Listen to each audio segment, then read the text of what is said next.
Hi, everyone. Thanks for having us. Very excited to be here. These are some of my favorite people working in refi and DeFi, and I'm very excited to be talking with them in front of this Filecoin audience. My name is Caitlin. I'm with Filecoin Green and get to work very closely with all these lovely people. So I guess to start today, I would love to hear from each of you, just an introduction about you, how you got into this space, and about the different projects that you work for. So Sharfi, we'll start with you. Hi, everybody. My name is Sharfi. I'm one of the co-founders of Gainforest. Gainforest is a platform that aims to bring transparency to the environmental protection and conservation space. Great. My name is John. I'm one of the co-founders at Toucan Protocol, as well as a project called Astral Protocol. And I have a bit of meandering background. I've worked in startups. I've worked in kind of larger companies in the private sector, government. I've done a little bit of work with NGOs. But the thread that kind of stitches together my background is working with spatial and location data for the last 10 or 15 years. And then in the last 6 or 7, really getting immersed in the decentralized Web3 movement. So yeah, it's a really interesting lens to look at the world. It's at the same time very, very specific, but also very cross-cutting. So yeah, there's a lot to unpack. I think, well, Isha. That's all right. Yeah, how do you follow that, right? I mean, like, look at his background. Like, what am I going to say after this? But I think these are literally some of my favorite people in the space, so I'm really excited about this panel. I'm Isha. I head DeFi at Celo Foundation. For those that are not familiar, Celo is a Layer 1 blockchain, hopefully becoming a Layer 2 soon. The government's proposal's out. And Celo, what makes Celo slightly unique, and the reason I think I've been invited on this panel is because we're very mission-driven. Our focus is regenerative finance, refi, which kind of breaks down in multiple ways, but the way I like to break it down is climate, financial inclusion, and community. And I get to do everything interesting, which includes decentralized finance or the Celo ecosystem. And my background is not as interesting as John's at all, but I kind of come from like M&A, then private equity, really boring things. And then I got to go do amazing fintech opportunities in Africa. And then I'm at Celo for the last 1.5 years doing even more interesting things. Thank you for having me. Yeah, I'm very excited again to have you all here on this panel. And again, I think this is a very different space than we're usually talking in. It's usually to the same refi people that we all kind of interact with. So it's fun to be here talking to new people about the work that we're doing. So I guess my first question for all of you guys is, like, how exactly are you using Web3 technologies in like an innovative and sustainable way? And like, I really want to specifically know, what are Web3 technologies enabling for you that Web2 technologies, like, that you can't do with them? And Isha, I feel like you sit at an interesting place. Being the head of DeFi with Celo, you get to see like kind of a broad overview of a lot of different projects. So like, what are some of the different applications of blockchain technology that excite you the most? Wow, we could be here all night, by the way. I know. But because I sit at Celo and essentially we have an ecosystem that builds on top of our chain, Web3 technology, and because we focus on like more emerging markets and like real world users and have products that are building really interesting real world use cases too, which are sitting in the panel with me, we get to see how the technology can be used for like really interesting and innovative ways. I think one of my favorite things about this technology is that we're able to kind of build out, because I had DeFi, financial infrastructure where that infrastructure does not exist. And so we're able to then leapfrog economic development, not by like 1 or 2 years, but sometimes by decades, because you're enabling access to certain kind of like products and services that those areas would not have been able to access in the Web2 space for another 5 to 10 years.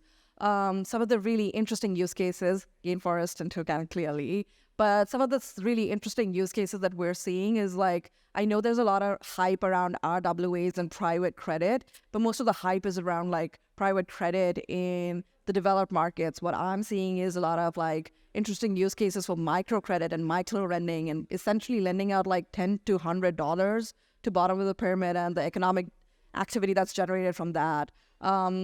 Other use cases is things like micro, and again, these are very DeFi specific use cases, but like micro insurance is also another really interesting area where you're able to trigger the insurance event based on like geosatellite data and soil moisture levels. And you're able to use like the cool buzzy word of AI now to like trigger these like disbursement events, right? Yeah, those are some of the really interesting things that like I personally work with. But then there's also this whole world of climate, which I'm going to let my other partners kind of talk about. Yeah. Sure. Yeah. Well, I think maybe I'd like to start off by drawing a bit of a distinction in a way that we talk about sometimes, but maybe not quite enough, which is to me, what is Web3, right? The question was like, how do we use Web3 technology to build products that impact people? And to me, this is my definition. I know there's probably 60 people in the room and 60 different definitions. Web3 is a movement to redesign the way the internet works that's based on a set of design principles. So rather than thinking about blockchains or Ethereum or Filecoin or IPFS, I think of Web3 as the design principles that sit behind the development of those technologies. And in that way, kind of, it's a bit more of a values-driven way of assessing whether or not a particular system is built according to this ethos, right? So what are the Web3 values? I think one of the biggest ones is openness, right? Open access, which to me is a more understandable way to say censorship resistance, right? We allow anybody to join. We minimize the gatekeepers, and we try to create the conditions where anyone can participate. Open data, open code, and that's all based on this insight that transparency engenders trust.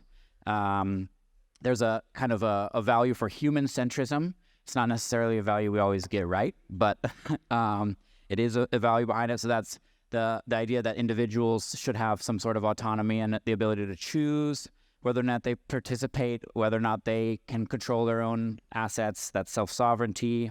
There's a value for machine compatibility and really leaning into kind of digitalization, which is really important for the sort of outcome of that is that systems can be built in a way that they can interoperate or be composed with other systems, which is just to say essentially extended without necessarily having to jump through a lot of hoops or build a lot of technical integrations. And then there's a real spirit of collaboration that kind of by building focused, specialized functionality, we can contribute to a grander whole rather than trying to own this full horizontal stack. And so I guess the last value I'd say is impact. And that is a sort of important one because it's where we can undermine this tendency we sometimes have to emphasize all these other values over actual adoption, over people,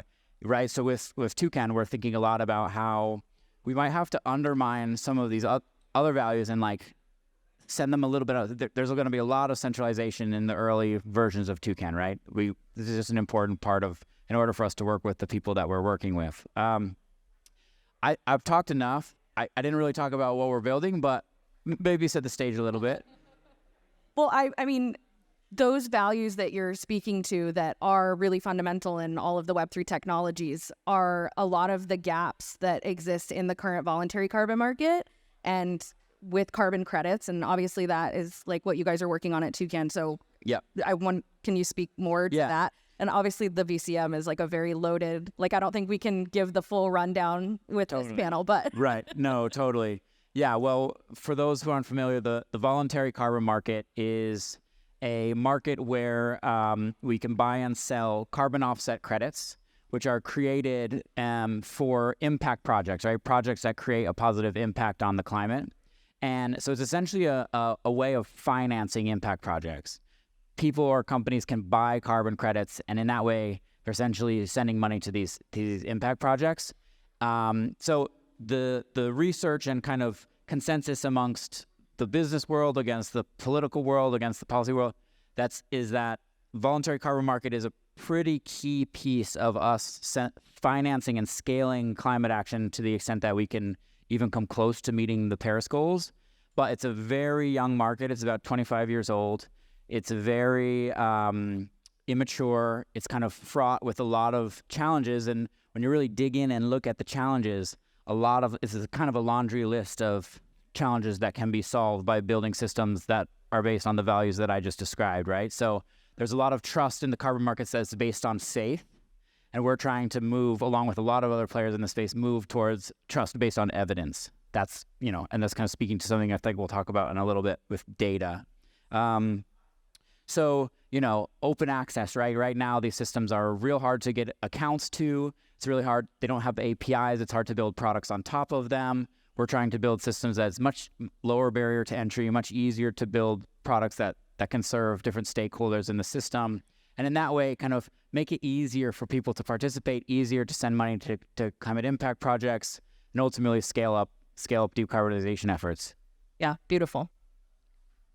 I guess going back to Caitlin's original question, what are some ways that Web3 does that Web2 technologies does not? And I think one of the biggest things why Web3 even started was the financial transparency, right? We really bringing financial transparency accessible to everyone. It's a public ledger. Everybody can see all of the data available online, but we've also moved beyond that in the Web3 world. We also have data transparency with IPFS. You can also take a look at all of the data. It's publicly accessible, and because it is decentralized, not one single person or one single node owns this data. And this way you can really verifiably attest that, for example, a single data is true, it comes from a true source, financial transactions are transparent. And I think that's super important in kind of the regenerative space that I'm working on, where we really need to figure out how do we transparently connect financial resources to the correct environmental protection and restoration programs. And Web3 really does really well with this. In one hand, because you can see the financial transactions, but also all of these nature-based data products, you can see them, but this is verifiable. You cannot just say that, for example, a specific amount of land has already been deforested before, because all of this data has been immutable, it's stored, it's decentralized, and we can attest that at a specific amount of time, this data is correct. Absolutely. I mean, this is a beautiful transition into my next question. Obviously, with this being a Filecoin event, I want to talk about data. And you've kind of discussed already, like how you guys are using data and the benefits behind that. But you guys at Gainforest are getting a ton of different satellite data and citizen science data, and you're backing some of that up, or a lot of that up, on Filecoin. And I'm curious to know, like, for this Filecoin community that's here, what are some of the gaps that still exist, or what are some of the things that this community could work on or build that would make Gainforest completely Web3 reliant, Filecoin backed, and all of that? What are the things that you guys need? Yeah, so just to give a very quick overview for people who may not know what Gainforest does, so we make sure that a specific amount of land has been verified, that it actually has the amount of trees that it requires. And we use this with a number of different data sources. We use satellite data, we use drone data, we use in-person data. And so these are all the different types of data sources. It's really anything. And they all come in and are integrated into the blockchain. So this is all really great. In terms of the amount of gaps of data that could be added, I think right now retrievability is a very big problem for us. Obviously, we want to make sure that all of the data is very easily accessible. You don't want any latency. And while we do know that it is there and it's available, I guess it's just mass adoption that needs to be done. I mean, more nodes, more pinning services, and all of these are kind of just ways for people to really reduce the amount of latency of people knowing that the data is here and I can accessible, it's reliable. Yeah. Beautiful answer. On that same note of data and how you're working with data, Isha, I want to ask you, with Celo and with DeFi, what are the different types of data that you guys are working with, and what are the data inputs that people within Celo that are doing DeFi work, like what does that look like for you guys? Yeah, because we sit at this interesting place where products built on top of us. For instance, Gainforest's data requirement becomes our data requirement, right? When you look at it from a DeFi perspective, a lot of the data is consumer data that is extremely fragile. And I'm going to use the word fragile here for a specific reason, because a lot of it is personal identifiable data, right? You're giving people, if all of this data, and again, you're storing all of this data on chain, which is excellent, right? You need it because it's verifiable. And 5 years from today, I should be able to say, hey, I gave you a loan and you exist and you're a human being. But I don't need to know that it's John X that I'm giving a loan to, right? It's a human being that, whatever, like there should be some characteristics. So data like having data on chain is extremely critical because it allows us to kind of provide access where it wasn't available before, but it's also like, how do we use this data in the best possible way? Historically, data breaches have been like across the board, not great events in history. I remember I was in the UK when the NHS had a breach, right? And imagine all my medical records out in the public and somebody having access to my medical records is not something that I want happening, right? So data security, I think, is really important from us because we're not sitting at a protocol level where we're talking about like data storage needs. I think at the protocol, at the foundation level, we're thinking of like, okay, we definitely need storage, but also how do we make sure that the data is safe, secure, and non-identifiable, especially as our user bases are mostly emerging market people. They don't really know how to store the data in a way that you and I know how to store our data and make it secure. Do you see the needs of the different projects that you're working with in the Celo refi DeFi ecosystem evolving with regards to data over time? Like, absolutely, more data is being stored, right? Like Gainforest in and of itself, how much data have you guys put on chain in the last 6 months? Forget 6 months. We met at SBS Boston. How much data have you guys put on chain since then, right? I am not sure, but drone data, it's a lot. It's a lot, yeah. So like, and Gainforest is one of the many protocols in the Celo ecosystem. So like data storage and putting data on chain is becoming more, I want to say like the demand is growing at an exponential level. Yeah. John, want to talk to you about data. And specifically, like, I mean, carbon credits derive a lot of their value from data. Yeah. And again, we can't really get into the entire BCM and carbon credits and everything that's happened with tokenization and stuff over the last year. But Yeah. I wanted to ask you just like, what are some of the highlights that you see and how you've seen this space evolve with when it comes to the data underlying these carbon offsets and where we're going from here? So in one sense, a carbon credit is a kind of certified claim, right? A project says, we have created 10,000 tons of carbon impact because we've planted a bunch of trees, or we retrofitted some sort of industrial process so that it emitted less, whatever, right? There's lots of different types of projects. And if that claim gets certified, an equivalent number of carbon credits get issued. So carbon credit itself is a certificate that's kind of a statement. I did something. And I mentioned it a little bit earlier, right? Like the value comes from how much can we trust that claim? How much faith can we put in, our trust can we put in that certificate and the different people that need to be involved to actually verify and certify that credit? And I think, this is a point where having an open platform for tracking these credits as they move through their life cycle and creating a system where anybody can essentially post their own perspective on the validity of that claim into the public space, that means that we can essentially triangulate the truth, right? We have different people looking at this same activity, this same climate action, and say, hey, Gainforest comes along and says, well, we took a look at this forest using our machine learning algorithms, using data that we collected, and we think that the claim is credible or that it's overestimated by a bit or by a lot or whatever it is, right? And that could be done from several different perspectives. And in that way, we can kind of use this accumulating evidence to develop stronger confidence in the value of a carbon credit. And that's absolutely instrumental, right? Because what we can't do is we can't waste money by sending it to people who aren't making real impact, right? We need to make sure that we're channeling climate finance to the projects that are creating the most climate impact and not incentivizing people who aren't creating real climate impact to basically claim resources that are intended to support climate action. So that's one dimension of it. I think there's kind of one other thing I want to mention, which is actually to Sharvi's point about retrievability. So this is a little plug for my main side project, Astral.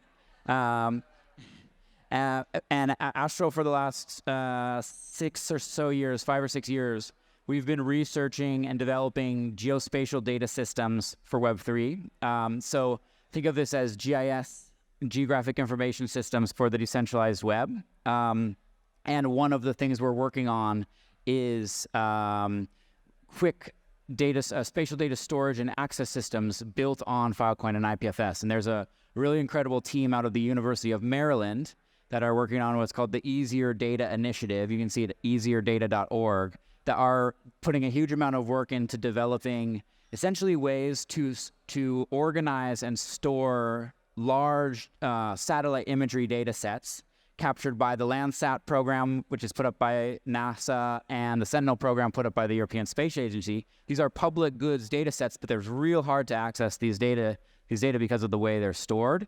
And so they're working on ways, technical tools, software tools, as well as some kind of collaborative efforts to build a consortium of universities that can store this data and make it easier to grab what data you need, all pulled off of IPFS and Filecoin, which means you know it's going to be there, you know it's not going to be changed, it's going to be easy to get a hold of. So that's if you want to hear about that, I won't take up too much time with it, but it's some pretty interesting stuff they're working on. It is. Geospatial data touches every single thing that all four of us work on. It is like such a huge, important problem to like solve. And yeah, I thank you for bringing up Astral. That's perfect. So we have a couple more minutes left. I guess like my last, or before we get into like closing thoughts, I want to ask you guys, like, how can the Filecoin community further support the work that you're doing, address some issues that you're having, or just, I guess, yeah, further plug into your guys' work and support what you guys are all doing? Wants to, Isha? Yeah? Okay, great. Start with you. I think just based on my conversations that I've had with people that are not in Web3, because we all understand data and how it's stored in Web3, right? But there's this whole universe of people that are not in this room. Explaining to them that data stored on chain is immutable and transparent is really important, right? And we're all moving towards that.